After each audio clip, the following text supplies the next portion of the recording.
কর্মী সমাবেশ কেন্দ্র করে আবার উত্তপ্ত জাতীয় পার্টির কেন্দ্রীয় কার্যালয় এলাকা। এ সময় পুলিশের সাথে ধাওয়া পাল্টা ধাওয়া, টিয়ারশেল ও সাউন্ড গ্রেনেড নিক্ষেপের ঘটনা ঘটে।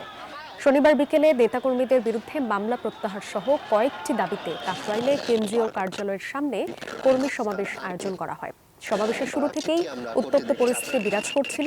বিকেল 3:30টায় পুলিশ ও নেতাকর্মীদের মধ্যে উত্তেজনা ছড়িয়ে পড়ে। পরিস্থিতি নিয়ন্ত্রণে জলকামান, টিয়ারশেল ও সাউন্ড গ্রেনেড নিক্ষেপ করে পুলিশ। তবে দলটির চেয়ারম্যান জিএম কাদের ও মহাসচিব শামীম হায়দার পাটোয়ারি কেন্দ্রীয় কার্যালয়ে অবস্থান করছেন।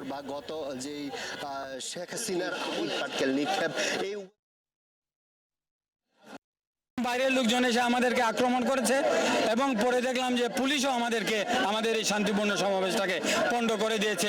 সাউন্ড গ্রেনেড মেরেছে, তারা টিয়ার সেল মেরেছে। আমরা এর তীব্র প্রতিবাদ জানাই। অতর্কিত আক্রমণ শুরু করলো, তখন মানুষ চতুর্দিকে ছোড়াছুড়ি করছে। হায়না যেভাবে আক্রমণ করে আপনার, আমরা নিরস্ত্র মানুষ, আমরা জাতীয় পার্টি করি, শান্তপ্রিয় মানুষ, আমরা কোনো মারামারি কাটিয়ে চাই না।